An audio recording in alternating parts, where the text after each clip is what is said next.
Alors, bonsoir à toutes, hein. Je suis très heureux de vous retrouver de nouveau cette semaine. Le sujet qu'on a choisi, c'est essayer de définir l'identité féminine en couple. Alors, on va essayer d'élargir le sujet pour essayer de mieux comprendre qu'est-ce que ça veut dire, définir l'identité d'une femme. Ouais, l'identité d'une femme en couple, d'être comprise par son mari en tant que femme, c'est très important, et de se définir comme une femme dans son couple. Voilà. On va essayer d'expliquer ça. Alors, en fait, on va s'inspirer de la paracha de cette semaine. Vous savez, j'aime bien faire des liens avec la paracha. Et dans la paracha de cette semaine, il est marqué, si vous avez un chromo, vous pouvez suivre avec moi. On est dans la paracha de Bamidbar, dans le deuxième chapitre, ouais, Perek Bet, Pasuk Aleph. Donc on est au début du Perek Bet. Là-bas c'est marqué, c'est dans le shlishi de la paracha. C'est marqué Veidaber Hashem el Moshe vel Aaron est mort. Donc a dit Hashem à Moshe et à Aaron en disant Ish al diglo beotot le bet avotam. Ish al diglo. Un homme selon son drapeau, son étendard. Un dégel en hébreu c'est un étendard, un drapeau. Donc chacun selon son drapeau. Beotot les bêtes avotam, des signes qui viennent de la maison de leur père. Yachanou bnei Israël meneged saviv leoel moed yachanou. Et donc on nous dit que les bnei Israël ils vont entourer le Oel Moed, donc le sanctuaire, c'est-à-dire là où se trouvait le Rona Kodesh, etc. Donc tout ça, ça va être entouré par des bnei Israël, et chacun il aura un drapeau qui correspond à la place qu'il doit occuper dans le désert. Alors, Rashi explique c'est quoi Otot, des signes. Kol degei et le Hot. En fait, dans chaque drapeau, il y avait un signe. Ouais, Mapat Zvoat Luyabo, en fait, il y avait une sorte une sapin de bâton, dans lequel il y avait une mappa, un tissu qui était coloré, et qui était suspendu à ce bâton. Donc le tseva de l'un n'était pas le tseva de l'autre. La couleur de l'un n'était pas la couleur de l'autre. Chacun, il avait sa couleur. Oui, tseva shekol echad meguvan avano kegvoa bechoshen. En fait, comment on pouvait déterminer la couleur de sa couleur? En fait, où est-ce que j'allais me placer, moi, avec mon chevet, autour de Aaron HaKodesh, autour du Mishkan, dans le désert, comment j'allais savoir ma place? Alors, on nous explique que la couleur qui était du drapeau, c'est la couleur qu'on retrouvait sur le Choshen. Vous savez, le pectoral qui était sur le Kohen Gadol, il y avait des pierres précieuses et des pierres précieuses de couleurs différentes. Et sur ces pierres précieuses était gravé le nom du Shevet. Donc il y a un Shevet Yehuda, Shevet Shimon, Shevet qui vous voulez. Et là-bas, il y avait une couleur. Sur la pierre, il y avait une couleur sur laquelle était gravé le nom du Shevet. Et là, on nous dit que, effectivement, je connaissais mon chevet, donc je connaissais ma couleur, puisque la couleur qui me permettait de me replacer dans le désert, c'était la couleur qui est retrouvée dans le Choshen. Donc je savais exactement dans quelle je connaissais ma tribu, mon chevet, et je savais de quelle tribu j'appartenais, et aussi la couleur de la pierre précieuse qui correspondait à ma tribu. Alors je savais quelle était la couleur de mon drapeau, parce que c'était la couleur de la pierre précieuse. Ou mitorka yakir kolechad vechad ediglo, donc chacun pouvait connaître son drapeau. Alors Rachid Ekisko otot les betavotam, ça veut dire quoi? Les signes de la maison des pères. Alors la dit ot chez Masalam Yaakov, en fait de qui il s'agit? En fait c'est les signes qu'avait donné Yaakov Avinu, Aviem, chez Nassou Mitzrayim, lorsqu'on a porté le cercueil de Yaakov de Mitzrayim en Eretz Israël, qu'est-ce qu'il leur a dit? Il y a marqué chez les Mar, V'yarasu banav lo ken kasher tziva. Et donc ils ont exactement fait comme leur père leur avait ordonné. Yehuda ve'Issachar ve'Zvulun ve'Isseu min hamizrach, que Yehuda, Issachar et Zvulun devaient porter le cercueil de Yaakov Avinu lorsqu'ils étaient positionnés eux à l'est. Reuven, Shimon et Lévi et Gad, ils étaient au Darom, au sud, etc., etc. Donc, chacun connaissait sa position. Ce que dit le Midrash, en fait, c'est que Hachem, lorsqu'il a dit à Moshe Rabbeinu, tu vas placer les Bnei Israël autour du Mishkan, et il a dit, mais comment je vais faire? Chacun va vouloir être à droite, à gauche. Il dit, écoute, le travail a déjà été fait par Yaakov Avinu, il leur a dit exactement où il fallait se placer. Maintenant, qu'est-ce que c'est que ce dégel? C'est quoi le dégel? C'est quoi le drapeau? C'est quoi un drapeau? Un drapeau. Il y a marqué, on parle de dégalim dans la Torah. C'est bizarre, de quoi il s'agit? C'est quoi ces drapeaux, en fait? Alors, en fait, le Midrash Rabbah d'expliquer sur cette paracha, il dit comme ça. D'où est venue l'histoire des drapeaux? Alors, il explique que lorsque les Israël sont arrivés devant le Matan Torah, ils ont vu un spectacle fantastique. Ils ont vu dans le ciel des myriades d'anges. Ça veut dire qu'il y avait 22 000 anges, ouais. Il y a marqué 22 fois 10 000, 22 000 anges qui étaient au-dessus de leur tête. Ils les voyaient comme ça, c'était énorme, d'accord? Et donc ils ont vu ça, et qu'est-ce que se représentaient ces anges? Ils représentaient en fait quoi? Des formes, en fait chaque ange était un dégel, chaque ange était un drapeau, la concentration de tous ces dégalim, de tous ces anges qui étaient des drapeaux en soi, et c'était merveilleux à voir. Et ils ont dit que c'était fantastique. Et donc ils ont émis avim, ils ont désiré avoir des dégalim comme ils ont vu le jour du matin de Torah des drapeaux. Et c'est pour ça qu'Akadosh Baruch Hu, il leur a proposé, et tout de suite après, il a dit à Moshe Rabbeinu, il faut absolument qu'il se concentre autour d'un drapeau, autour d'un dégel, autour d'un étendard. Et voilà comment ça a démarré. Qu'est-ce que c'est qu'en fait, qu'est-ce qu'ils ont vu en fait? Ils ont vu quelque chose de merveilleux en fait, mais qui était dans l'ordre. C'est-à-dire qu'il y avait une telle coordination des anges, qui formait c'était tellement beau à voir, parce que c'était coordonné, c'était ordonné, et c'était tellement beau à voir ils ont été mis à vivre, ils ont désiré. Pourquoi Akadosh Baruch Hu, il a voulu absolument le jour du matin de Torah qu'on puisse avoir des étendards. On a chacun un étendard. Pourquoi? Et pourquoi il a fallu faire de cette manière qu'ils aient vu une myriade d'anges? Alors, la première idée qui est très importante à dégager, c'est qu'ils ont vu quelque chose qui était fantastiquement bien organisé. C'est ça. Ça veut dire qu'il y avait de l'ordre. Voilà. La notion de l'ordre. Voilà. La notion de l'ordre. Qu'est-ce que c'est que l'ordre? En fait, pourquoi c'est important de mettre de l'ordre? La première chose qui est importante de mettre de l'ordre, c'est la beauté de l'ordre. Quand les choses elles sont bien ordonnées, c'est beau à voir. Ça veut dire que quand on est sain d'esprit, on a envie que les choses elles soient dans l'ordre. Vous avez compris? Quelqu'un qui est dans son désordre dans sa tête, il est dans le désordre dans sa vie, malheureusement. Et donc désordonné, il faut qu'on ait du plaisir à voir de l'ordre. Et donc quand les choses elles sont mises en ordre, quand les choses elles sont belles à voir, parce qu'elles sont mises en ordre, quand vous rentrez chez vous, toutes les choses elles sont bien à leur place, c'est beau à voir. Lorsque les choses elles sont désordonnées, c'est pas agréable, ça déstabilise. Vous savez, il y a une Gemara dans Sanhedrin qui dit que une fois Rabbi Akiba il est venu voir quelqu'un qui était malade. Ouais, il avait une maison comme ça, il est rentré chez lui. Qu'est-ce qu'il a fait? Comment il l'a soigné? Comment il a fait Bikur Cholim? Mais comment il a fait sa mitzvah de rendre visite à des malades? Il a rangé la maison de ce monsieur. Voilà. Et quand il a rangé sa maison, il s'est l'a soigné. Ça veut dire qu'on peut tomber malade du désordre. Et donc la première chose à voir, à comprendre de l'ordre, la plus simple en fait, c'est d'expliquer que lorsque les choses elles sont en ordre, ça fait plaisir, ça fait du bien. De voir que c'est dans l'ordre, ça fait du bien. Maintenant, la deuxième chose dans l'ordre, en fait, c'est le côté pratique de l'ordre. Ça veut dire que on doit ranger les choses à leur place. C'est très important que les choses elles soient ordonnées. Pourquoi? Parce que quand vous cherchez quelque chose chez vous, lorsque vous cherchez un dossier, lorsque vous cherchez vos lunettes, j'en sais pas, n'importe quoi, vous savez exactement où c'est positionné. Il y a une logique de l'ordre. Vous savez, la logique, c'est, quand c'est ordonné, il y a la pratique. Pratiquer l'ordre, c'est-à-dire de dire, je sais que mes dossiers, mes factures, elles sont là, ma comptabilité, elle est là, je sais pas moi, mes dossiers où je mets mon travail, c'est là, je sais exactement où ça se trouve. Et quand je cherche quelque chose, je ne vais pas chercher dans toute la maison, la pratique de l'ordre. Quand je cherche mes lunettes, elles sont sur mon chevet, elles sont pas dans mon frigidaire. Vous comprenez? Quand je cherche mes vêtements, je sais où je les place et je vais pas dire où j'ai mis mes vêtements. Je vais pas la chercher n'importe où. Il y a une logique dans l'ordre. C'est-à-dire que il y a ce côté pratique et le côté usuel de l'ordre. C'est très important que les choses elles soient ordonnées parce que vous cherchez des choses dans votre vie, vous savez pas où ils sont placés. Et l'ordre, ça permet de savoir où c'est exactement positionné. Donc c'est aussi révélateur de l'intérêt de l'ordre.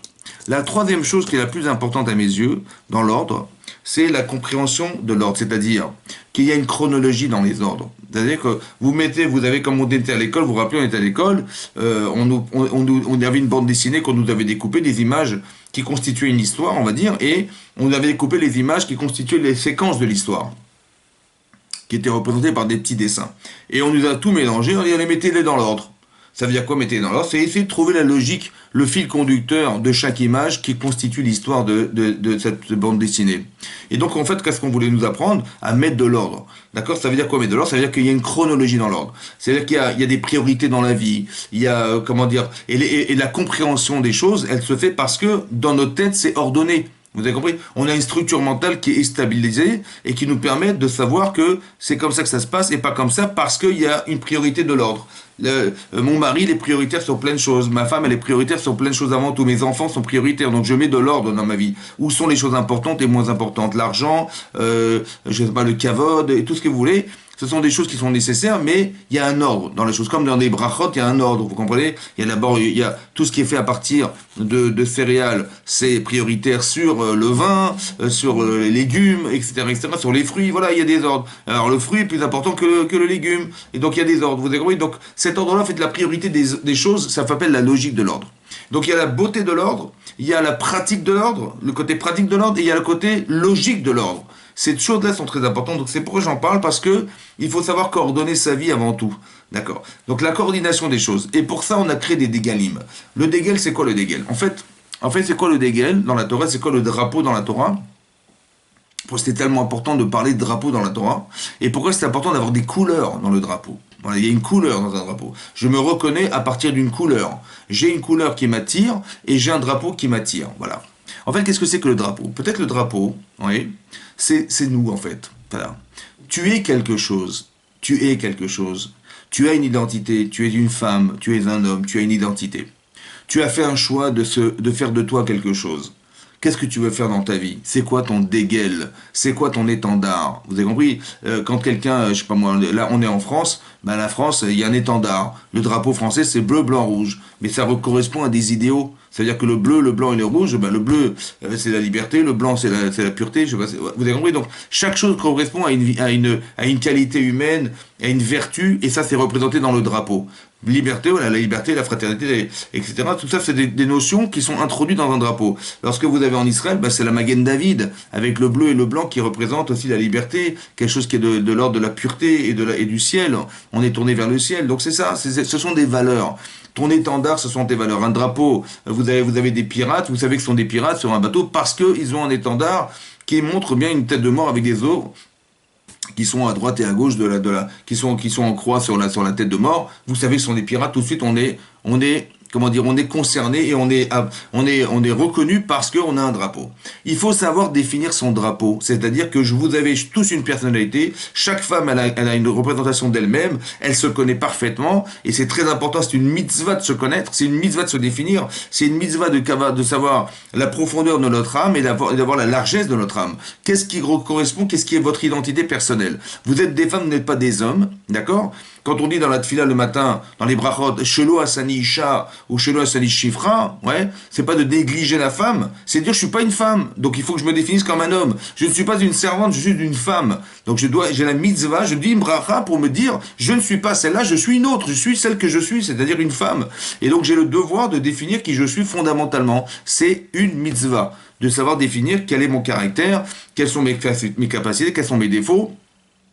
Qu'est-ce que j'ai envie de faire de ma vie? Voilà. Qu'est-ce que les projets de ma vie? Qu'est-ce que j'ai envie d'être? Et ça, c'est mon étendard. C'est mon étendard. Ça veut dire que ce que je représenterai être cette femme, j'ai envie de faire de ma vie cette vie-là. Voilà. Il y a comme on a choisi un métier. Vous avez une femme, elle a peut-être choisi un métier, un homme, il a choisi un métier. Chacun, il a son métier. Tu dis, bah, qu'est-ce que tu as fait dans la vie? Bah, moi, avec mes compétences, j'ai envie, je sais pas, moi, d'être un Rosh Yeshiva. Ok, j'adore la Torah, j'adore ça. L'autre, il a envie d'être un enseignant. L'autre, il va être un professeur.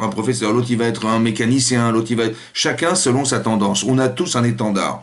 Quand je vais chercher quelqu'un, j'ai un problème avec ma voiture, je vais pas chercher un frigorifiste. Je vais aller voir un mécanicien. Je vais aller voir un garagiste. Donc, c'est son étendard. Voilà, il a son étendard. Il a son bâton. Et hop, il tresse son drapeau. Et je vois mécanicien, je vois informaticien, je vois moi, frigorifiste, je vois plombier, voilà, c'est son étendard. Après, la couleur de l'étendard. Alors, la couleur de l'étendard, bah, je pense que c'est la personnalité de la personne. Quelle couleur vous avez? Qu'est-ce que vous représentez? Quelles sont vos couleurs? Ça peut être la spécificité aussi. Ça veut dire qu'il y a des niveaux d'électriciens, il y a des niveaux d'informaticiens. Vous avez compris, il y a des ingénieurs, il y a des gens qui font des programmes. Mais c'est quoi ta couleur à toi? C'est quoi ta couleur? Quel est le niveau d'intensité que tu mets dans la couleur qui détermine ton identité personnelle?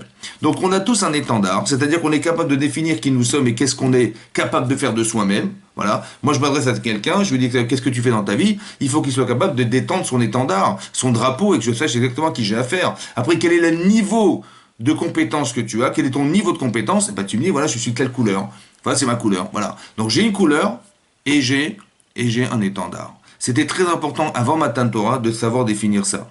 C'est pour ça qu'il y a une chose qui n'est pas très logique, mais qu'on va comprendre dans la Torah, qu'on doit comprendre, qui n'était pas logique au départ. C'est marqué dans le Midrash Rabbah que Moshe Rabbeinu, il est monté seul sur le Matan Torah. Il est monté seul sur la montagne. Derrière lui, il y avait Aaron à Cohen. Derrière lui, il y avait Kohanim, mais qui étaient séparés par une frontière. Derrière ces Kohanim, il y avait des Lévi'im, qui étaient séparés par une frontière. Derrière les Lévi'im, il y avait les Bnei Israël, qui étaient séparés par une frontière, qui séparait les Lévi'im des Kohanim et de Moshe Rabbeinu.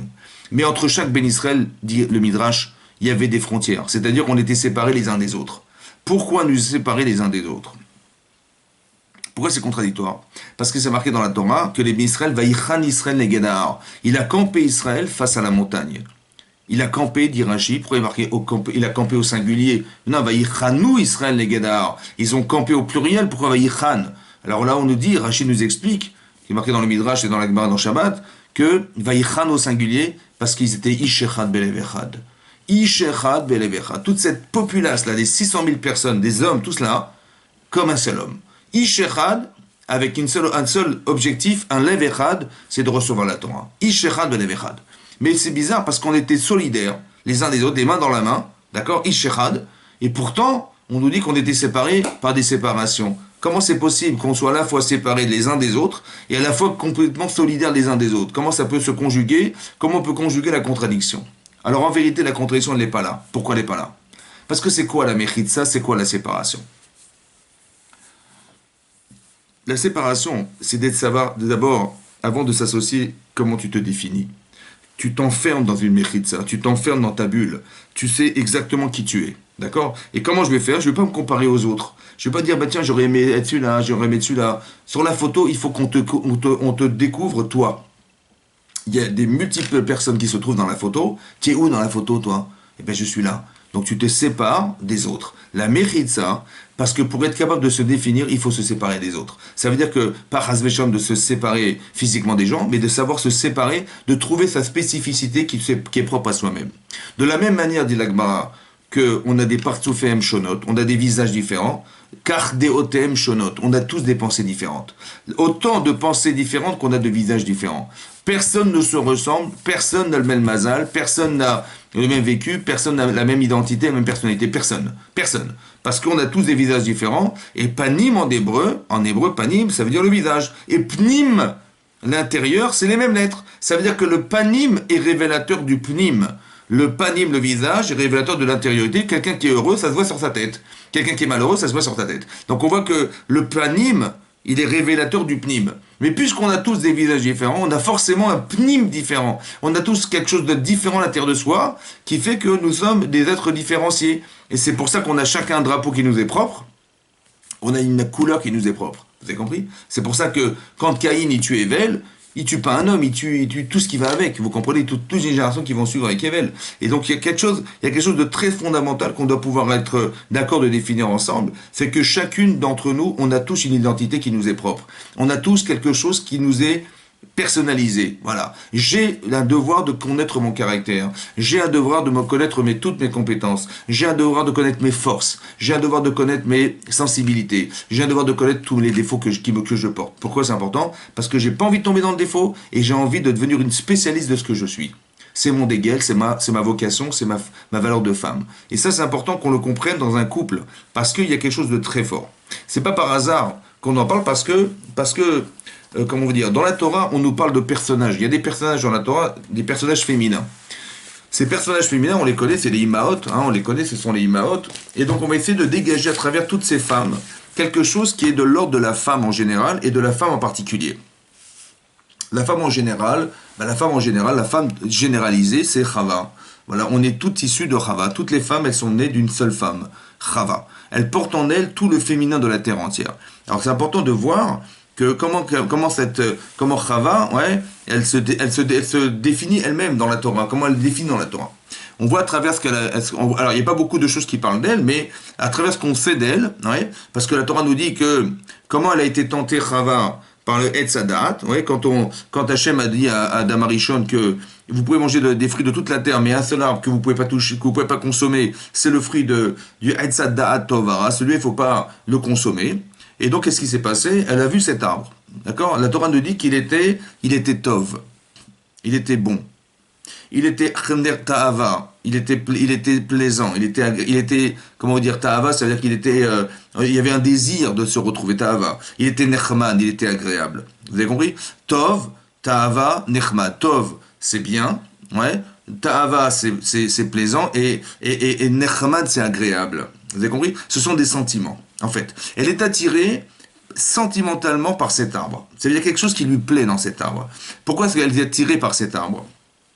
Parce que les valeurs d'une femme, généralement, c'est la sensibilité. Une femme est sensible, elle est touchée par des choses. Mais pourquoi elle est touchée par certaines choses? Parce qu'elle est sensible, parce que ça fait partie de sa personnalité, elle est sensible. Une femme est sensible, elle a envie elle est romantique, une femme est romantique, elle aime bien tout ce qui est émotionnel, tout ce qui touche à l'émotionnel. Donc, elle a besoin de ça. Elle a besoin parce qu'elle est ça. D'accord? On peut pas nier qu'une femme est émotionnelle. Et c'est pour ça qu'elle est attirée par cet émotionnel, qui l'attire vers l'extérieur d'elle-même. Et donc, elle est attirée par cet arbre. Elle a envie de consommer cet arbre parce qu'elle va devenir plus intelligente, elle va être qu'Elohim, capable de créer des mondes, et donc ça l'intéresse, mais parce que c'est Tov, parce que c'est bien, spirituellement c'est bien, ça veut dire qu'elle sent que ça lui parle, c'est bien, autant que c'est Tahava, son corps il réagit à ça, et c'est Nechman, et c'est agréable à voir. Et tout ça, c'est important que vous compreniez que de nature, une femme, elle a une sensibilité qui peut être un avantage et un inconvénient.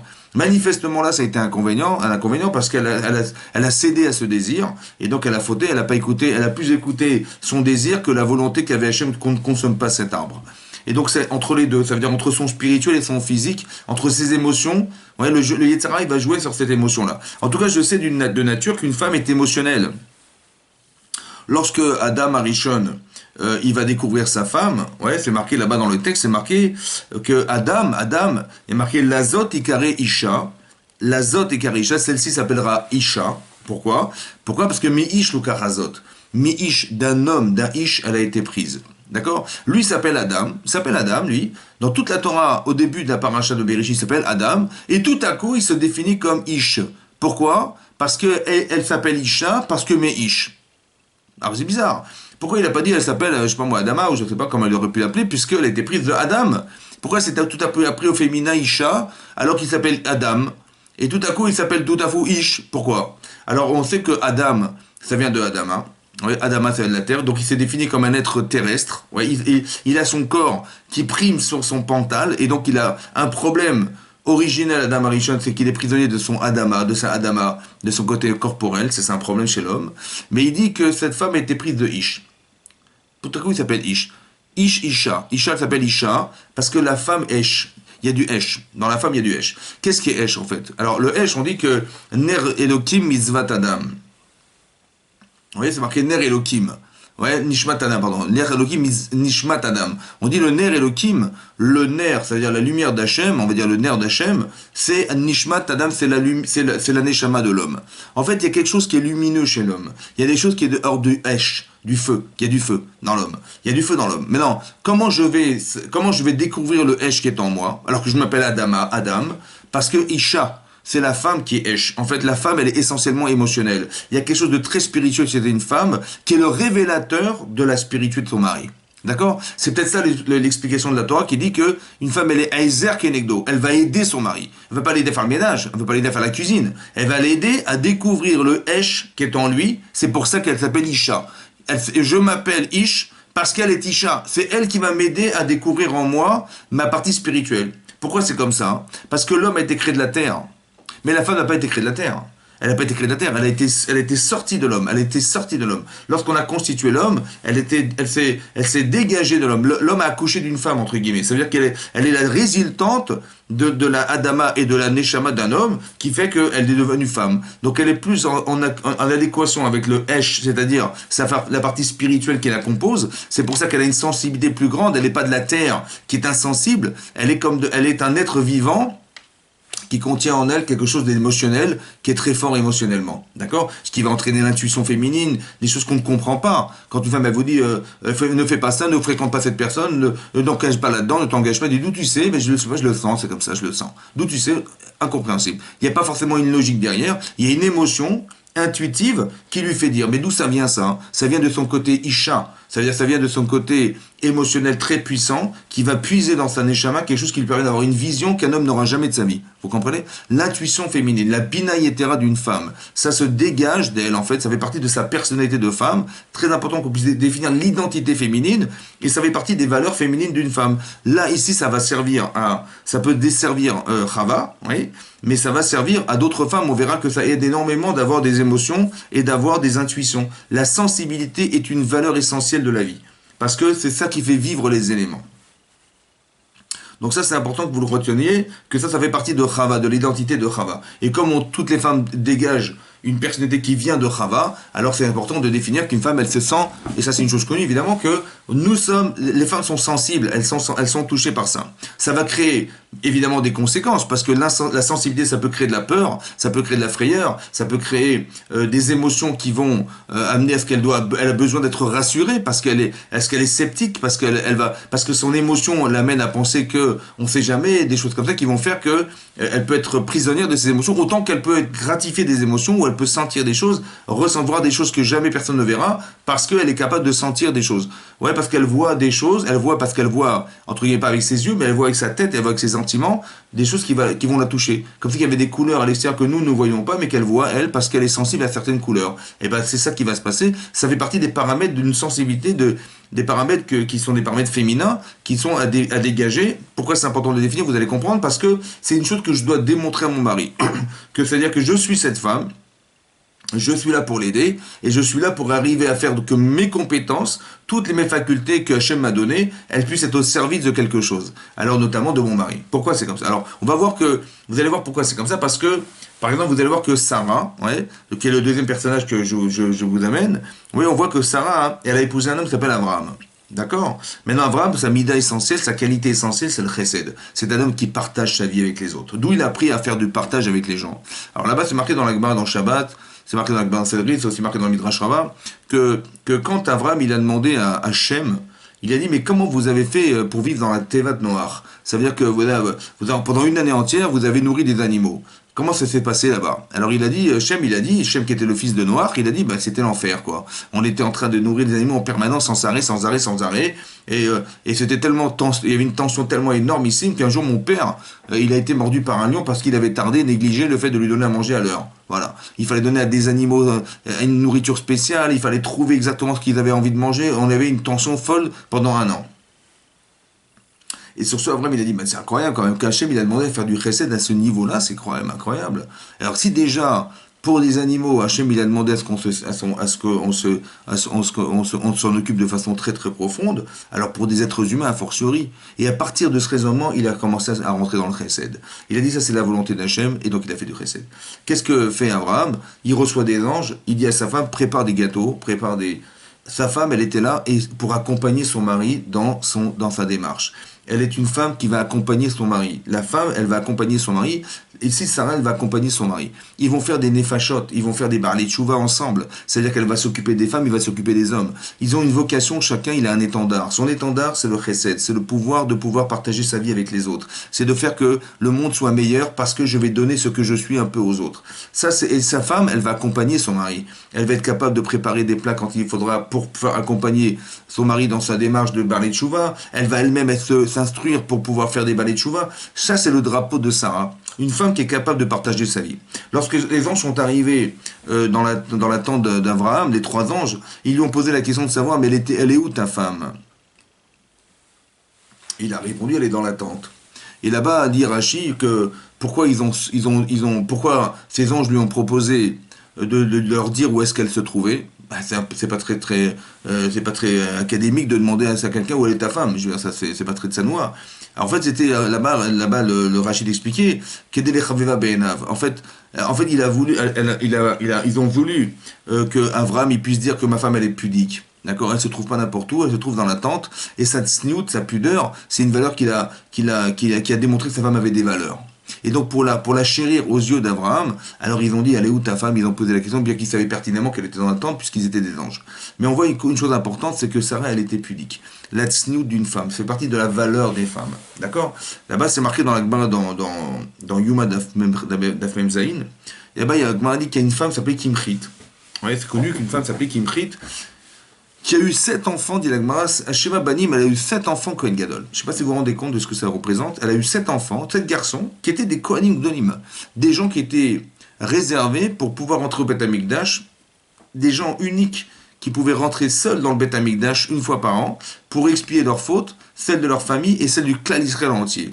Donc il va y avoir une gvoura incroyable, il fallait d'abord des très très grandes sadikim, une très grande kedusha, pourquoi? Parce qu'il fallait pouvoir se concentrer avec Hachem sans pouvoir, se déconnecter du lien avec Akadosh Baruch Hu, et c'est pour ça que les Kohanim, on leur mettait une chaîne au pied, et lorsqu'ils rentraient dans le Kodesh HaKodashim, on leur mettait, s'ils mouraient, on les traînait, on pouvait pas rentrer, il y avait une telle kedusha à l'intérieur, que personne ne pouvait y pénétrer, et donc on mettait une chaîne au pied du Kohen Gadol.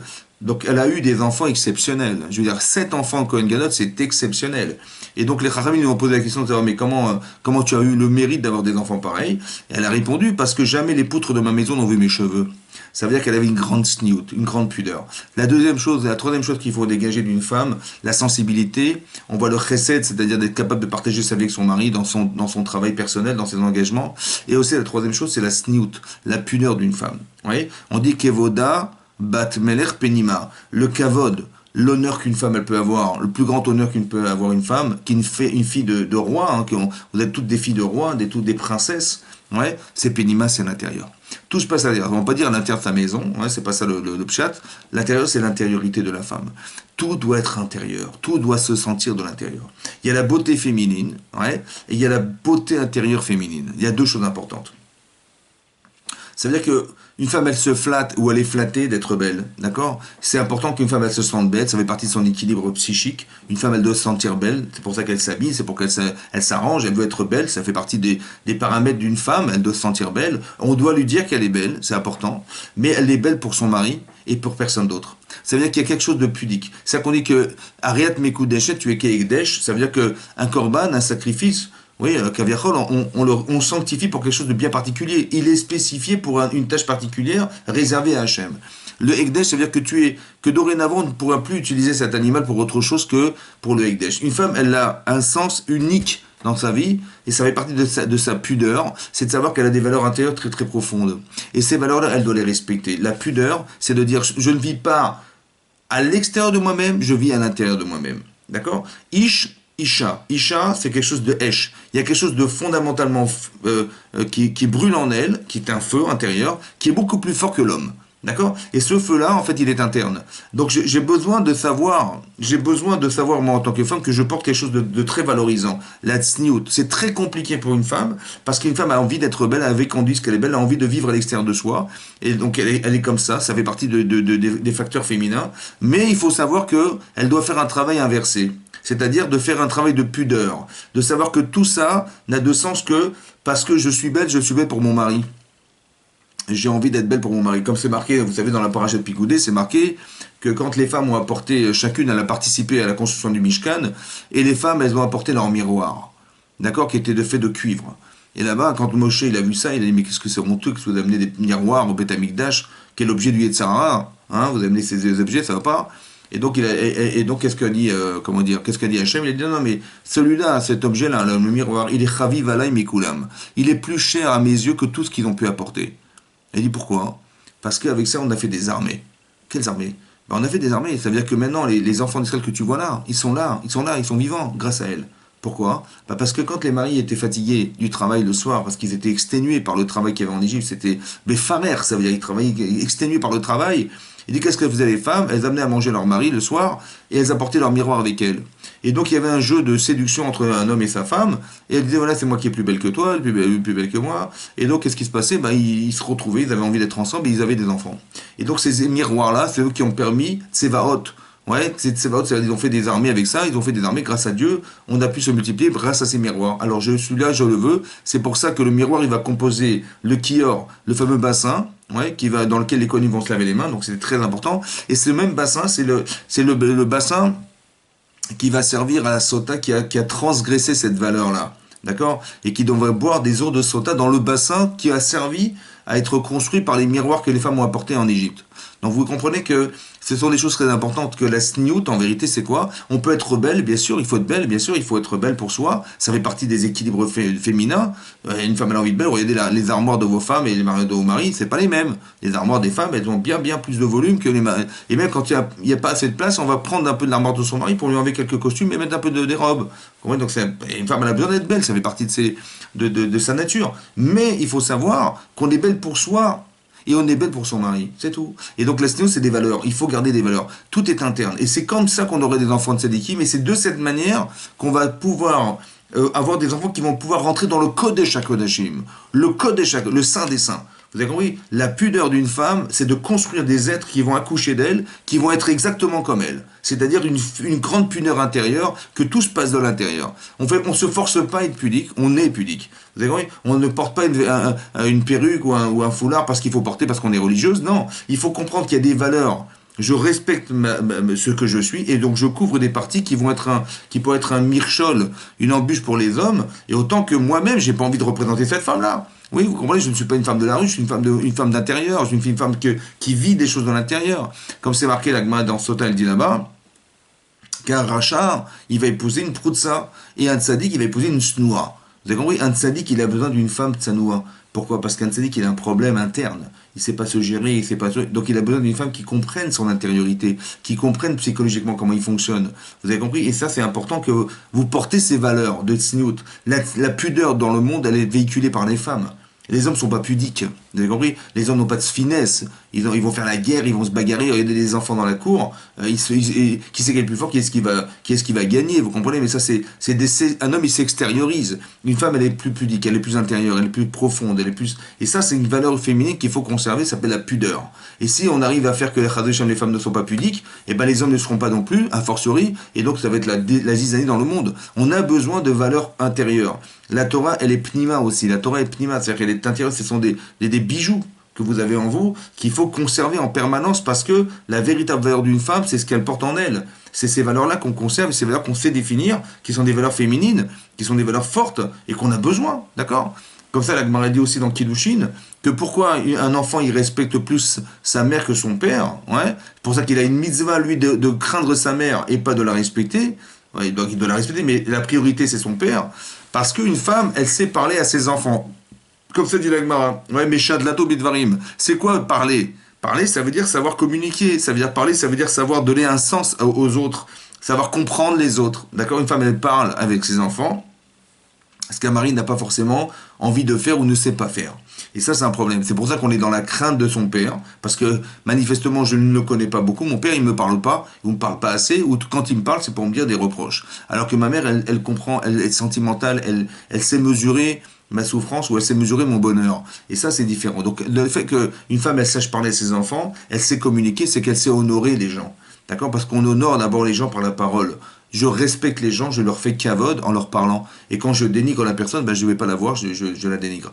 Donc le fait de parler, Mishadlato Bidvarim, si une femme elle sait parler à ses enfants, elle fait kavod, et donc on respecte les gens qui nous respectent. Donc une femme elle a une capacité de parler aussi.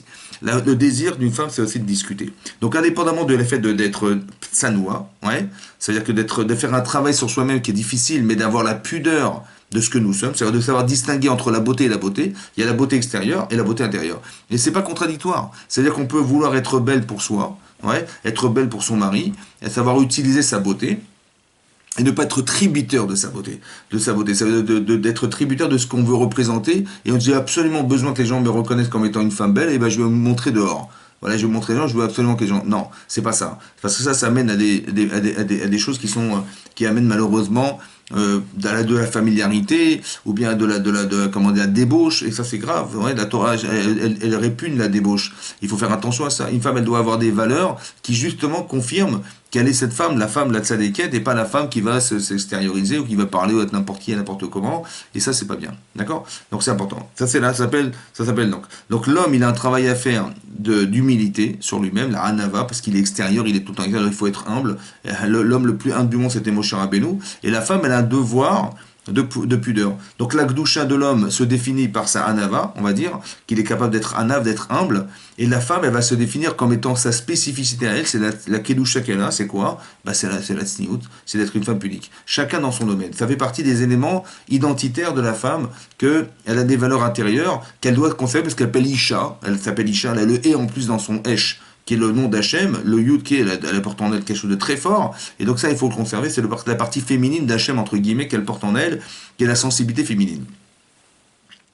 Il y a la force de caractère. Vous voyez, vous avez une identité forte, les femmes ont une identité forte. Où est-ce que ça se voit dans la Torah? Alors, le caractère féminin, ça se voit dans la Torah, il y a plusieurs endroits, et on voit notamment par l'exemple de Sarah Imenu. Vous savez que Sarah, hein, elle a fait une chose incroyable, et Sarah, elle a été capable comment vous dire, que quand elle a vu que finalement elle n'avait pas d'enfant, que son mari il n'avait pas d'enfant, ça faisait des années qu'elle priait pour avoir des enfants et ça ne fonctionnait pas. Et ils ont dû donc partir en Eretz Israël et ils ont vécu 10 ans en Eretz Israël. Dit la parashat Lech Lecha, c'est marqué là-bas qu'au bout de 10 ans vécu en Israël, elle a vu que le sroud d'Eretz Israël, la prière qu'elle avait, son mari tzadiké, elle n'a pas réussi à avoir des enfants. Qu'est-ce qu'elle s'est dit? Elle a dit, voilà, j'ai une élève, elle s'appelle Agar, qui c'est sa meilleure élève, qui était en fait une princesse qui est venue retrouver Avram et Sarah à la suite de l'aventure qu'ils ont eue là-bas en Misraïm. Et par contre, quand il a vu Sarah, il a vu Abraham, il a dit, mais t'as rien à faire chez nous. Ouais, je préfère que tu sois une chifra, une servante, une élève chez Sarah, qui est une gvirta, une princesse en Égypte. Tu n'as rien à faire chez moi. Ton éducation, tu vas la faire chez eux. Et donc, elle est partie avec Abraham et elle est devenue une grande sédéquette chez Abraham et Sarah. Et cette femme, en fait, quand Sarah a vu qu'elle ne pouvait pas avoir d'enfant, elle a dit, oula, ibane mimena. Peut-être que je construirai par elle une famille et que le Kosla Israël, il va passer par elle. On sera une triangulaire entre Abraham, Agar et moi, et on pourra faire que le clan Israël va exister, bisroute, que cette femme, elle nous apportera d'avoir des enfants. Qu'est-ce qui va se passer? Elle va tomber enceinte, Agar tombe enceinte, et là, tout à coup, c'est marqué dans la Torah, Vatekal Gvirta Be'enea, que Sarah est devenue la maîtresse d'Agar, elle est devenue légère à ses yeux. Alors Rachid expliquait, c'est quoi légère à ses yeux? C'est qu'elle a vu que finalement Abraham il a vécu avec Sarah pendant des années et ça n'a pas permis d'avoir des enfants. Alors que là, elle a été avec Abraham, et la première année où elle va avec Abraham, carrément la première relation, dit Rachid, elle est tombée enceinte. Ça veut dire que la femme du cas Israël, c'est pas Sarah, c'est elle. Vous avez compris? Donc elle est devenue légère à ses yeux en pensant que c'était elle qui était destinée à être la femme d'Abraham et pas Sarah. Et là, tout à coup, Sarah, elle va se mettre en colère. Ouais. Elle va aller voir son mari, elle va dire à Abraham, Hamasi alecha. Le Hamas que je porte en moi, je te le renvoie sur toi, le Ornesh. Ouais. Il dit, Ata Shomé Abizioni Veshotek, tu entends ma honte et tu te tais. Comme ça, c'est marqué dans Rashi. Mais alors, qu'est-ce que ça veut dire? Alors, ça veut dire comme ça veut dire que une femme, elle peut être virulente. Ça veut dire que quand on lui manque de respect, elle devient folle. C'est-à-dire que voilà, ça fait partie de ses qualités, de sa force en fait de caractère, que lorsqu'on ne respecte pas ce qu'elle représente, alors ça la rend folle, c'est-à-dire qu'elle va dire des choses qui sont désobligeantes, elle va dire à son mari, Hamasi alecha. C'est quoi Hamasi, le Hamas? Alors Rachid donne deux explications. Soit le Hamas, c'est l'injustice, soit le Hamas, c'est le vol. Ouais, comme c'est marqué dans la parashat noire que Vatim ale Aretz Hamas, la terre était pleine de Hamas, et là-bas Rachid a dit le Gezel, c'est le vol. Donc en fait, elle dit tu m'as volé et je vis une injustice. Pourquoi? Parce qu'elle dit moi je croyais que le problème venait de moi, que voilà, je suis pas la tzadékette, que Abraham mérite, et c'est pour cette raison que je n'ai pas d'enfant. Alors elle va faire un sacrifice féminin complètement incroyable, elle va dire je vais partager ma vie avec une autre femme, et je vais annihiler ma partie féminine, ouais, mon orgueil de femme, pour faire que je vais devenir cette femme capable d'avoir une sniout incroyable, je vais partager ma vie avec une autre femme pour permettre à mon mari d'avoir des enfants. Je vais carrément m'effacer, entre guillemets, pour faire que j'espère construire par elle quelque chose. Et donc elle va espérer construire par Agar, qui était sa mère élève, le clan d'Israël. Alors nous, on a expliqué dans les cours une fois que qu'est-ce qu'elle a essayé de faire en fait? Peut-être qu'elle a essayé de faire quelque chose que jamais Chava n'a su faire. Que lorsque Chava a proposé à donner de Etzadat à son mari, ouais, pourquoi elle a proposé, dit Rashi? Parce qu'elle a eu peur d'une chose. Elle s'est dite que si elle a mangé du Etzadat, elle va mourir. Un jour elle mourra. Mais si elle doit mourir, hein, alors comment le monde va continuer à vivre? Puisqu'il faut un homme et une femme pour faire que le monde soit monde. Il faut bien qu'elle puisse engendrer quelque chose, elle va mourir comme elle va faire. Alors elle s'est dit, donc moi je vais mourir, mais mon mari va vivre. Mais s'il va vivre, c'est qu'il va devoir épouser une autre femme que moi pour pouvoir faire qu'ils aient des enfants et que le monde continuera à exister sans moi. Il dit c'est pas possible. Elle a dit c'est pas possible, il faut absolument qu'il meure avec moi, et c'est pour ça qu'elle lui a donné manger du Hatzadara, Tovara, pour qu'il meure avec elle. Donc c'est ça. Donc là, elle a dit Issa Isha Acheret, il va épouser une autre femme que moi, c'était pas possible. En fait, elle a compris quelque chose. C'est que Chava, elle a refusé, et c'est ça qui a mis la mort dans le monde, que Adam puisse vivre. D'accord? Mais elle va dire, oui, c'est normal, puisque elle se sentait, elle se sentait incapable de pouvoir exister sans son mari. Et c'est pour ça qu'elle a dit que si moi j'ai fauté, comme tu ne peux pas avoir une autre femme que moi, tu dois mourir avec moi. Ce raisonnement, il est faux. C'est pour ça qu'elle a dit peut-être que la solution, c'était pas ça. C'est d'accepter que Adam il puisse épouser une autre femme qu'elle et qu'ensemble, ils fassent une triangulaire. Il fallait qu'elle accepte et ça aurait été la solution. Et c'est ça ce qu'elle se dit. Elle se dit peut-être que je suis là pour réparer la faute de Chava. Et donc je vais proposer à mon mari d'avoir une autre femme. Ouais, que ma stérilité, je la traduis comme quelque chose qui était d'amener à ce que mon mari puisse épouser une autre femme que moi. Et peut-être qu'ensemble, on va construire ce que Adam et Chava n'ont pas réussi à faire, le clan d'Israël, grâce au fait que je propose à Agar, ce que Chava n'a pas su faire. Alors ça va, je vais dépasser ce niveau-là, et je vais atteindre le niveau de la Gdusha qu'aspérait Hachem de Chava, et moi je vais l'atteindre, et je vais permettre au clan d'Israël d'exister. C'est ça qu'elle a pensé. C'est pour ça qu'elle propose Agar. Seulement, qu'est-ce qui se passe? En fait, elle voit qu'Agar se vante. Et elle se vante devant Abraham, et Abraham ne réagit pas. Et ça la rend malade. Parce qu'elle dit, mais je croyais que le problème venait de moi, mais il vient de toi, en fait. C'est pour ça qu'elle s'adresse à son mari, en lui disant, ton égoïsme me dégoûte. Ça veut dire que, entre guillemets, elle a dit comme ça. C'est ça qui est marqué dans Rachid là-bas, elle dit, quand tu pries Hachem, parce que quand Hachem, il a dit Avram dans la paracha de l'Ech Lecha, après qu'il ait gagné la guerre, Avram, il a eu peur. Il a dit, mais tu m'as fait tellement de miracles que j'ai perdu tout mon salaire du Olam Haba, je l'ai perdu. Tout le sachar du Olam Haba, je l'ai perdu. Il a dit, Altira, n'aie pas peur, Srachar Bemeot, ton salaire il est grand là-bas, je t'ai tout fait, mais gracieusement, je t'ai tout donné, tous les miracles que tu as eu dans la guerre, parce qu'il a battu à lui tout seul et avec Eliezer, ils ont battu les 4 rois qui avaient battu les 5. Je ne sais pas si vous vous rendez compte. Donc ils ont eu des miracles incroyables, et ça, il a eu peur que parce qu'on lui a fait des miracles, il allait perdre l'homme là-bas. Et sur ce, il va dire à sa femme, il va dire à Hachem, il va dire, mais après il va lui dire, bon, écoute, tu m'as fait des miracles, merci, mais à quoi ça sert? Ve'ani olech hariri. Et je me déplace sans enfant. Hariri, c'est bien, je n'ai pas d'enfant. Elle a dit à son mari, mais comment tu as osé dire je n'ai pas d'enfant? C'est une injustice. Tu aurais dû dire nous n'avons pas d'enfant. D'accord? Et si tu avais dit nous, alors Haïti nifkelet mukra. J'aurais pu avoir des enfants de toi parce qu'on est un couple, vous comprenez? C'est-à-dire que la virulence d'une femme, c'est jamais de se sentir seule dans son couple. Elle veut absolument s'associer à son mari. Et ça, c'est ce qu'exprime Sarah, c'est la force de caractère qu'elle a, c'est de dire à son mari, si je vis aujourd'hui, je n'ai pas d'enfant et j'en souffre, je crois qu'il venait de moi le problème, donc je vais donner un gars, je vais faire des efforts monstrueux pour toi, mais je me rends compte que tu es égoïste dans ta façon de vivre. Parce que tu dis Ani oleh hariri. Comment tu as osé dire? Tu aurais dit, nous n'avons pas d'enfant, ma femme et moi. Et là, j'aurais été considéré comme étant ta femme. Et là, il m'aurait donné le bonheur d'avoir un enfant parce que je suis ta femme. C'est ça qu'elle lui dit à son mari. Vous comprenez ce qui est marqué là-bas dans Rachid, c'est extraordinaire. Ça veut dire que, on parle d'Avraham Avinu quand même. Ça veut dire que Avraham Avinu, c'est un bal chesed, mais il lui manquait quelque chose dans son couple. C'était le chesed qu'il devait octroyer à sa femme. Et elle lui renvoie en pleine figure en lui disant, mais Hamassi, cette injustice, je te l'envoie, le onesh animatiel lecha. Dit le onesh, je le renvoie sur toi, parce que la souffrance que j'ai, ce qui était grave, ce qui était grave, ce que l'Agma relève aussi dans Brachot, qu'elle a eu tort de parler comme ça à son mari. Ça ne se fait pas de parler comme ça. Mais c'est plus fort qu'elle. Vous avez compris? C'est-à-dire qu'elle a une force de caractère qui vient du feu qu'elle a en elle. Et elle bouillonne de voir que finalement, tout ce qu'elle fait comme effort, ça n'a pas abouti parce que son mari l'a déconsidéré. Et ça fait partie du caractère féminin, ça. Ça veut dire qu'il faut partir du principe qu'une femme, elle porte une violence en elle de Hesh, on va dire, qui est virulente contre son mari dans ce cadre-là, parce que la personne qu'elle doit respecter le plus son mari, et c'est quand elle voit qu'elle est trahie par cette relation qu'elle a avec lui, et qui est trahie parce qu'il ne fait pas ce qu'il devrait faire, c'est-à-dire de réagir à une situation pareille, ou de dire à Hachem, mais nous sommes deux, on n'est pas, je suis pas seul, d'accord? Ça la rend folle. Autant que quoi, dit deuxième explication, Atachomea Bidjani Veshotek, tu entends la honte que j'ai, tu entends un gars se vanter devant moi et tu dis rien. C'est-à-dire que la négligence que tu as de voir qu'elle parle comme ça de moi et tu ne dis rien, ça aussi, c'est très fort. Donc, elle a cette force de caractère, une femme, elle a une force de caractère qui vient de sa nature, en fait, de son honnêteté, de sa faculté à se donner. Et quand elle se donne et qu'elle voit qu'en face, il n'y a pas de retour, c'est-à-dire il n'y a pas de reconnaissance, il n'y a pas de considération, alors là, elle sort de ses gonds et là, elle peut être virulente. Ça fait partie des paramètres féminins, ça. D'accord? C'est pour ça qu'aussi, on voit un autre exemple que je vous donne, c'est marqué que lorsque Rachel n'avait pas d'enfant, elle voyait sa sœur Léa, elle avait des enfants, les servantes, elles avaient des enfants, Bila et Zilpa avaient des enfants, elle n'avait pas d'enfants. Elle dit à son mari, écoute, Imaïn metanochi. Si je n'ai pas d'enfant, Imaïn, si je n'ai pas, metanochi, je suis morte. Et c'est ça que la dit là-bas, qu'une femme qui n'a pas d'enfant, elle est karigéva, qu'elle met, mais ça veut dire quoi? Ça veut dire qu'elle a dit un ultimatum à son mari. Elle lui dit, écoute, c'est clair, si tu ne me donnes pas d'enfant, je meurs. Il dit, mais fais quelque chose pour moi.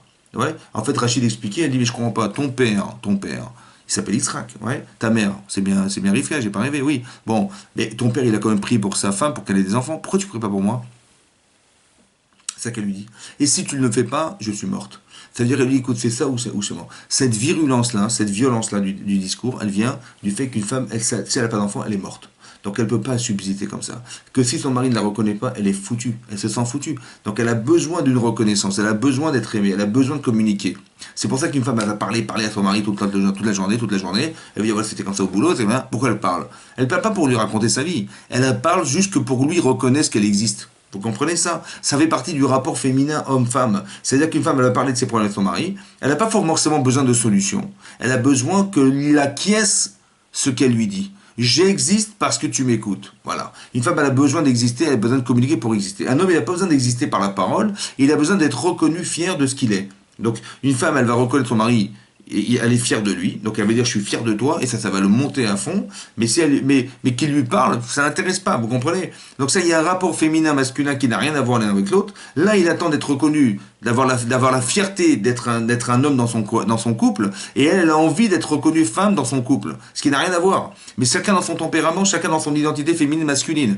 Et ça, c'est la femme. La femme, elle a besoin d'être reconnue. Et lorsqu'elle n'est pas reconnue, comme l'exemple que je vous donne, elle peut être virulente contre son mari, parce qu'il a négligé sa condition féminine. Je suis une femme, je me donne pour toi, etc. comme Sarah, et dit j'étais prêt à sacrifier ma vie pour toi parce que j'accompagne. Je me suis fait accompagner d'une autre femme dans mon couple, ce qui est insupportable pour une femme. Jamais une femme elle propose un truc pareil à son mari, elle l'a fait elle.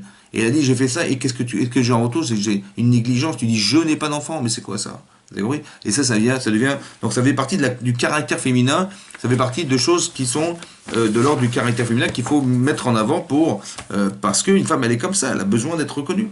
D'accord? Il y a autre chose qui est marqué dans la Gemara. Il est marqué dans la Gemara qu'une femme elle amène la parnassa d'un homme. Vous voyez? On dit que la parnassa de l'homme elle vient de la femme. Alors comment ça se traduit en fait? Comment il faut le comprendre? On dit le bet kiboul de la parnassa, c'est le réceptacle de la parnassa de l'homme, c'est la femme. Comment ça se comprend? Ouais. Alors, il y a une Gemara il y a plusieurs Gemara, mais il y a une Gemara dans Choulin d'Afpedet qui dit comme ça. Qu'un homme, pour boire et manger, il doit dépenser moins que ce qu'il a. Pour boire et manger, il doit dépenser de l'argent moins que ce qu'il possède en argent, en boisson et en nourriture. Par contre, il doit se vêtir et se couvrir. Ouais. Il te la bêche, va te casser. Il doit se couvrir et il doit se vêtir avec au moins autant d'argent qu'il a. D'accord? Pourquoi la Granchi dit? Parce qu'un homme, son kavod, c'est de s'habiller. D'accord? Donc ça veut dire ce qui est respectable pour lui, il ne doit pas être mis de bayesh de ne pas être vêtu, alors il doit dépenser pour son kavod au moins ce qu'il a comme argent. Par contre, sa femme et ses enfants, il y a marqué là-bas, hein, il doit débousser pour sa femme plus que ce qu'il a. Yoter mimaché eshlo. Le type, il gagne 2000 euros, il doit dépenser 2200 euros pour sa femme et ses enfants. Plus que ce qu'il a. Pourquoi? Comment il peut dépenser plus? Il n'a pas plus que 2000. Il doit dépenser plus. Pourquoi? Parce que I vebanav kluimbo. Parce que ses enfants et sa femme dépendent de lui. Ve'u talouy, et lui dépend, Bemisha Amar Vayaolam, de celui qui a dit que soit le monde. Il dépend d'Hachem. Alors ça veut dire quoi? Il va dépenser plus que ce qu'il a pour sa femme et ses enfants, d'accord? Parce qu'elles dépendent de lui. Parce qu'ils dépendent de lui. Alors, là-bas, le Raphaël Shmolovitz, qui était le Rosh Shiva de Mir, il a expliqué comme ça. Et c'est important que vous l'entendiez, qu'une femme, elle doit avoir confiance en son mari. Donc, c'est-à-dire qu'un homme, il doit renvoyer la confiance. Elle doit avoir confiance en moi, ma femme. Pourquoi? Parce que si ma femme n'a pas confiance en moi, elle ne met pas son bitachon, sa confiance en moi, elle sait qu'elle dépend de moi, d'accord? Et que c'est moi qui vais octroyer la parnassa dans la famille. Si elle ne croit pas en moi, eh ben, j'aurai pas de parnassa. Même si moi, je crois en Hachem et j'ai confiance en Dieu à 150%, ça passera pas. Pourquoi? Parce que, si vous voulez, la confiance qu'elle donne à son mari, lui permet de créer le lien avec Hachem. C'est-à-dire que lui, le mari, se sent être en confiance avec sa femme. Mais comme elle sait qu'elle dépend de son mari, elle va prier pour que son mari, de qui elle a confiance à 100%, qui va ramener une parnassa. Et puisqu'elle donne sa confiance à son mari, ça lui donne une force à lui, qui va lui permettre d'être mise en confiance. Et aussi, de la même manière que sa femme dépend de lui dépend d'Hachem. Donc comme il dépend d'Hachem, c'est qui le banquier? Ben, c'est Hachem. Mais puisque je dépends d'Hachem et que Hachem il peut tout faire, j'ai bitachon. J'ai pas la emunat Hachem, j'ai le bitachon d'Hachem. C'est pas que j'ai croyance en Dieu. J'ai confiance en Dieu. C'est pas pareil. Je peux croire en Dieu, mais je dis, mais bon, écoute, bah, Dieu existe, ouais, mais il faut se débrouiller dans la vie. D'accord. Mais des fois, je dis, mais c'est dommage, t'es un banquier fantastique. Donc, si tu as confiance que peu importe ce que tu vas gagner, de toute façon, tu vas combler ta femme, tu vas combler tes enfants. Et ben, donc, la parnassa de la femme, c'est quoi la parnassa? Pourquoi c'est la femme? Parce que c'est elle qui dépend de son mari. Ça veut dire que lui, quand il est célibataire, ben, il n'a pas plus besoin d'argent que ce qu'il a besoin pour lui-même. Mais dès l'instant où sa famille, elle grandit, il est marié, il a une femme en plus, il a des enfants en plus, eh ben, évidemment, son budget va changer. Donc Hachem, il va lui donner en fonction des moyens qu'il aura de pouvoir combler sa famille. Et ben la Torah dit, mais pour ta femme et tes enfants, tu mets chabed yoter migoufo. Tu respecteras ta femme et tu honoreras plus que toi-même. Pourquoi? Parce qu'elle dépend de toi. Donc qu'est-ce que tu as à perdre? De toute façon, elle te fait confiance. Et toi, tu as confiance en Dieu. Qu'est-ce qui peut t'arrêter? Tu peux même dépenser plus que ce que tu as, c'est ce qui est marqué. Pour vous expliquer que la femme, elle a une vocation, parce qu'elle dépend de son mari, de lui amener la parnassa, de lui amener la joie, de pouvoir, et le bonheur de pouvoir comment dire, être un chef de famille et pouvoir entretenir sa famille. C'est son kavod, lui. C'est sa fierté d'homme. C'est pour ça que c'est très important la part ça pour l'homme, parce qu'il est fier de pouvoir savoir qu'il s'est marié, qu'il entretient une relation avec sa femme et ses enfants, qu'il entretient d'entretenir physiquement et mentalement sa famille, et ça c'est son devoir de parnassa de mari. Donc c'est pour ça qu'il va amener la parnassa. Mais si sa parnassa dépend de sa femme, alors comment il va faire? Il va faire que il faut qu'il donne envie à sa femme de lui faire confiance. C'est le travail qu'un homme il doit faire vis-à-vis de sa femme, de lui donner le pouvoir, de lui donner ce pouvoir. Donc c'est très important que on se convainc l'un l'autre que je suis à ton service et tu es au mien. Et donc une femme, elle fait confiance à son mari, il va réussir. Je prie pour lui qu'il réussisse, j'ai confiance en lui. Et la confiance qu'elle lui donne, cristallisante dans lui permet à lui de pouvoir demander à Kadesh Baruch Hu, et Hachem lui donnera parce qu'il y a un lien communicatif entre elle et lui et Hachem. Mais si le lien n'est pas créé, par lui il n'a pas bitachon, ça ne marchera pas, et si sa femme elle ne croit pas en lui, ça ne marchera pas. Vous comprenez? C'est important que ça fait partie des caractéristiques d'une femme. C'est ça que l'Agman Orchoulin a dit, qu'il va être mevchabed, il va honorer sa femme et ses enfants plus que ce qu'il a.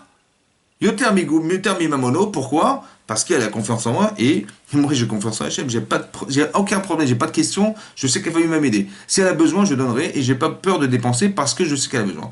La frilosité que nous avons, c'est parce qu'on n'y croit pas, vous comprenez? De toute façon, tu as un banquier qui est plus que la BNP, plus que la HSBC, c'est Hachem. Donc de quoi t'as peur? Et on a peur. On dit non, j'ai peur, comment je vais faire, comment on va s'en sortir? Et on fait des conflits en fait d'intérêts parce qu'on a peur de ne pas avoir assez, alors qu'en vérité on a le bruit aux lames.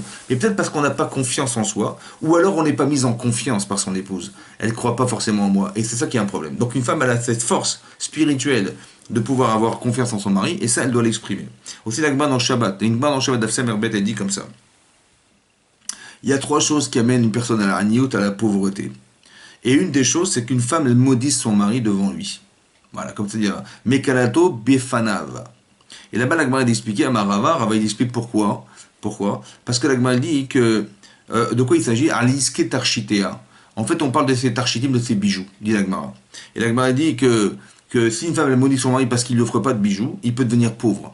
La Gemara dit, attention, animilé, tout ce qu'on a dit qu'une femme, elle va maudire son mari parce qu'il ne lui offre pas des bijoux, animilé, ces choses-là ont été dites. Parce qu'il a les moyens de le faire, il ne le fait pas. Vous avez compris? Et ça, elle sait qu'il fait exprès, il ne le donne pas. Alors là-bas, le Maharal de Prague, il explique que pour une femme, les bijoux, c'est fondamental. Qu'une femme, elle se sente belle et que ce sont son mari qui lui offre ces bijoux-là, c'est fondamental pour elle. C'est pour ça que si elle le maudit, ouais, c'est-à-dire elle le maudit, c'est-à-dire qu'elle le rend calme, elle le rend léger. Alors si elle le rend léger, alors il n'aura pas le bénéfice d'avoir la confiance de son épouse. Alors Hachem ne lui donnera pas. Vous comprenez? Il va devenir pauvre. Parce que la bracha vient de sa femme. Et s'il n'est pas reconnu par son épouse parce qu'il ne l'honore pas à la mesure de ce qu'elle attend de lui, oui, il a les moyens et quand même il ne me donne pas. Il ne m'honore pas, alors je n'ai pas confiance en lui. Et ce manque de confiance, c'est la klala. Elle le rend léger, kal en hébreu. Klala, ça vient de kal, qui rend léger son mari. Et manifestement, parce qu'elle le rend léger, elle lui enlève cette force d'avoir confiance en sa femme. Ouais, sa femme lui fait confiance, elle lui fait pas confiance. Et donc il perd sa parnassa, il devient pauvre. C'est que la maladie, oui. Pourquoi c'est important de vous entendre? Parce qu'une femme, elle a besoin de se sentir belle par ses bijoux, comme c'est marqué dans le Midrash Rabbah. Vous savez, c'est marqué là-bas que lorsque dans le désert, il tombait de la manne, il pleuvait de la manne dans le désert, dit la Mishnah, dit le Midrash, il tombait des bijoux du ciel. D'accord? Pourquoi il tombait des bijoux au moment où il pleut de la manne pour se nourrir? Il faut croire que pour une femme, eh ben, d'être belle, d'avoir des bijoux et de se parer, c'est aussi important que de se nourrir. Ça fait partie de l'identité féminine, ça. Et donc ça, il faut le savoir, il faut le faire savoir. C'est pas simplement que un homme ne comprend pas qu'une femme, elle veut se sentir belle. Un homme ne comprend pas qu'une femme, elle doit se paraître avec des bijoux, etc. Elle a besoin de ça. Les tarchitéens, vous avez comme ça la Gemara dans Shabbat d'Afsamerbet à Moudbet, elle dit là-bas que le type, il peut perdre sa richesse à cause de ça.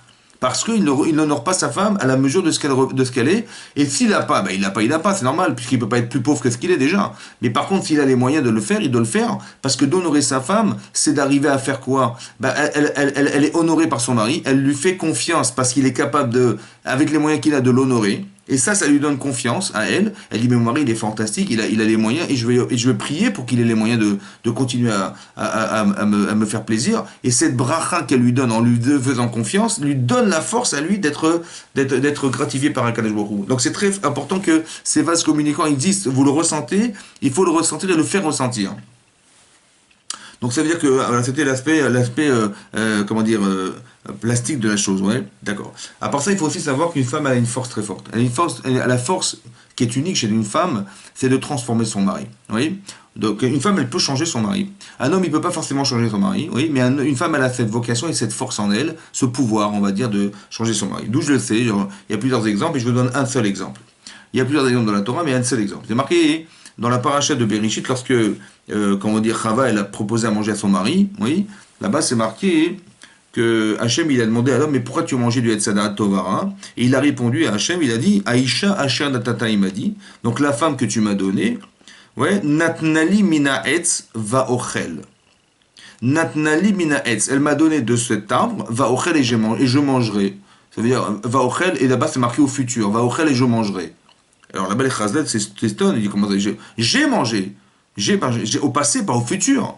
Et là-bas, Khamim d'expliquer que Chava, elle avait une telle force de conviction, que après même qu'il ait mangé du Hetzadat, et qu'il ait fauté, et qu'il ait regretté, il dit demain, si elle vient, elle arrive à me reparler de ça, et elle va me réussir à me convaincre, je remangerai au futur.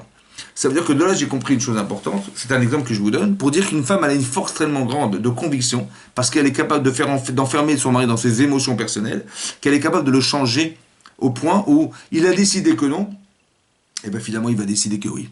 Ça veut dire qu'il a décidé que non, que dorénavant, il ne mangerait plus de Hetzadat, c'est terminé. Mais si demain, elle recommence à lui parler et elle va le convaincre, c'est incroyable, hein. Elle va avoir cette force par la parole et par l'imaginaire, d'arriver à le faire tomber dans un truc pareil que de croire que c'est Adam Arishon quand même, hein, qu'elle a tellement fort travail de conviction chez son mari qu'elle va être capable de le ramener à penser que c'est possible. Alors ici on est dans la faute, parce qu'elle dit va au khel, je mangerai de nouveau, on est dans la faute. Mais ça veut dire que si une femme elle est capable, chas v'shalom, de convaincre son mari d'en faire des avérotes, elle est sûrement capable de l'investir à faire des mitzvot. Et donc de le convaincre, vous comprenez, de le pousser à agir. D'accord? Une femme, elle peut détruire son mari comme elle peut le construire, son mari. Vous voyez, comme c'est marqué dans la Gemara d'Ombrachot, elle dit là-bas que les femmes, elles n'ont pas de mitzvot Talmud Torah.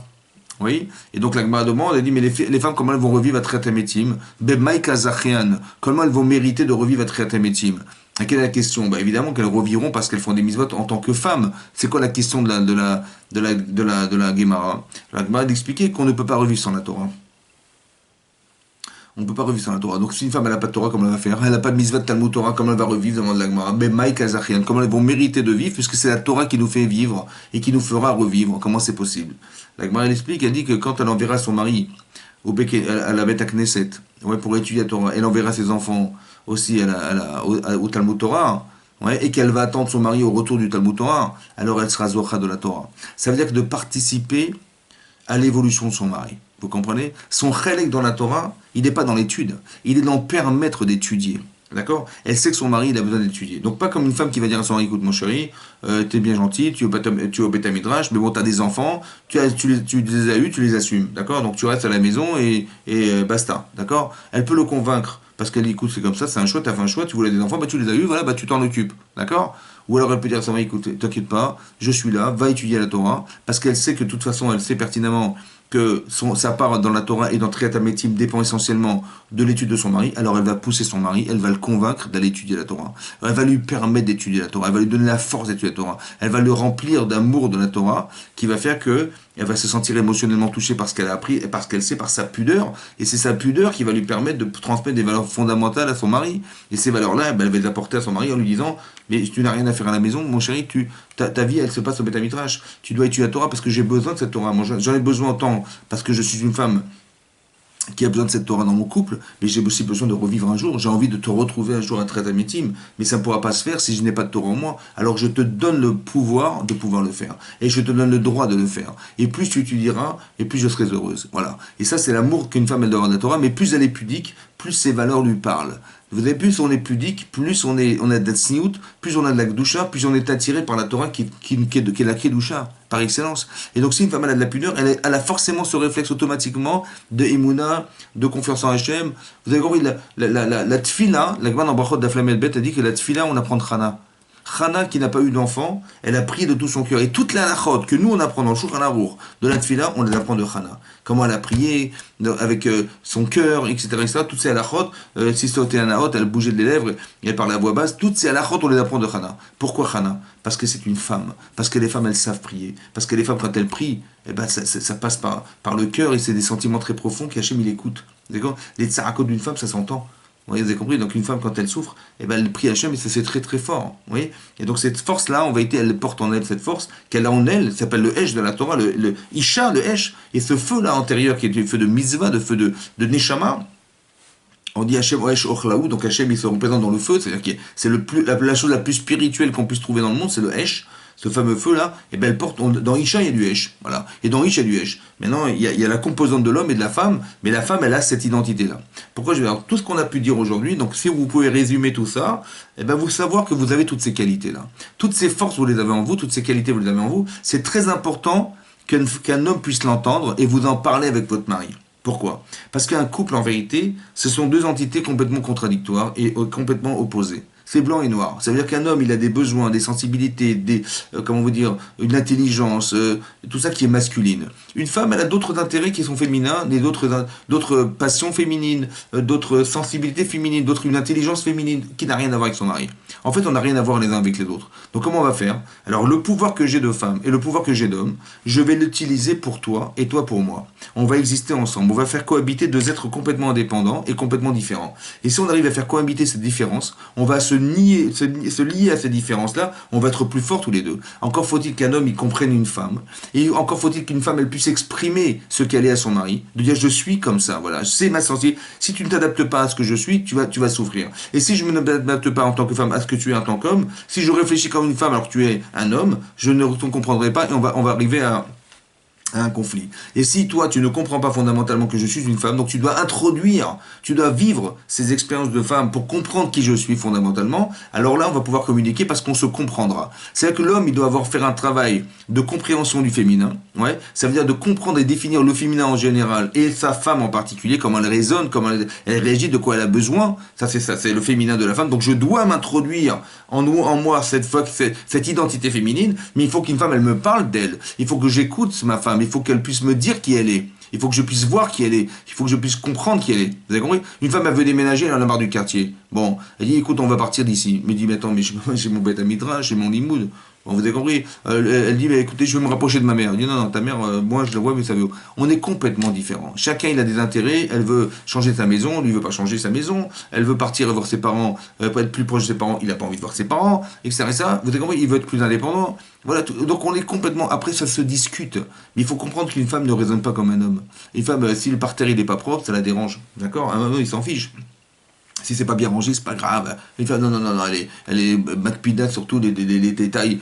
Mais c'est les tovatra, mon chéri. C'est-à-dire que si tu comprends qu'une femme, elle est pointilleuse sur certaines choses, c'est un apport pour toi. Donc accepte-le. Donc vous le faites comprendre en quoi c'est important que vous soyez ordonné, que vous soyez propre dans votre maison, que vous soyez scrupuleuse sur des détails. Lui, il le comprend pas parce qu'il n'est pas de nature à le comprendre. C'est pas qu'il n'est pas logique, c'est que ça ne lui parle pas. Donc vous lui apprenez à vivre de cette manière. Vous avez la force d'influence, donc vous êtes capable de lui apprendre à vivre ça. Vous êtes capable de quelqu'un qui vous écoute, parce que vous avez une intuition qui n'est pas la sienne. Mais si vous lui montrez l'intérêt qu'il a de vous comprendre, et l'intérêt qu'il a d'être aussi émotionnel, l'intérêt qu'il a d'avoir cette intuition aussi qu'il arrive à l'acquérir un jour, mais c'est fantastique. C'est-à-dire qu'il va être un homme, et il va être à la fois, y avoir cette force qu'il est d'être un homme, et à la fois cette force d'être aussi d'avoir les valeurs de femme, c'est très important. Autant qu'une femme, elle a des émotions que son mari pourra combler parce qu'il est capable d'être plus pragmatique sur certaines situations et qui va faire que si elle déborde d'émotions, il va dire ma chérie, tu vas trop loin, tu risques de tomber dans un panneau. Alors je suis là pour te canaliser. D'accord? Ou pour te rassurer. Ouais, une femme, elle est pas tranquillisée, eh ben son mari, il est là pour la tranquilliser, pour lui donner cette faculté à pouvoir se reposer sur lui. Vous comprenez? L'homme, il a des valeurs qu'il aide sa femme, et sa femme, elle a des valeurs qui vont aider son mari.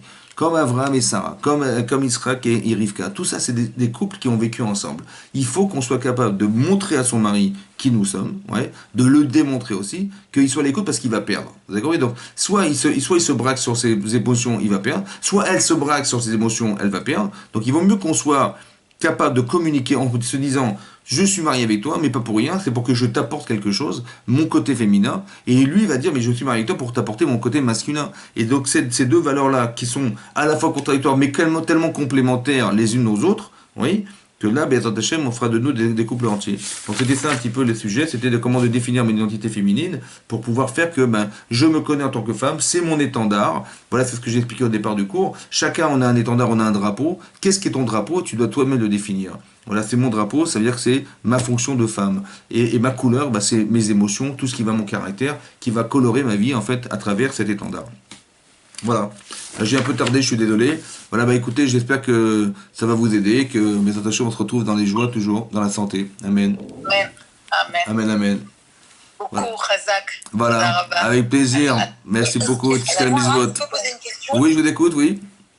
Merci. C'était juste par rapport au début du cours. Donc, oui. Moi, personnellement, je suis complètement comme ça, carré. J'adore l'organisation, j'adore les CDR. Ça me permet une énorme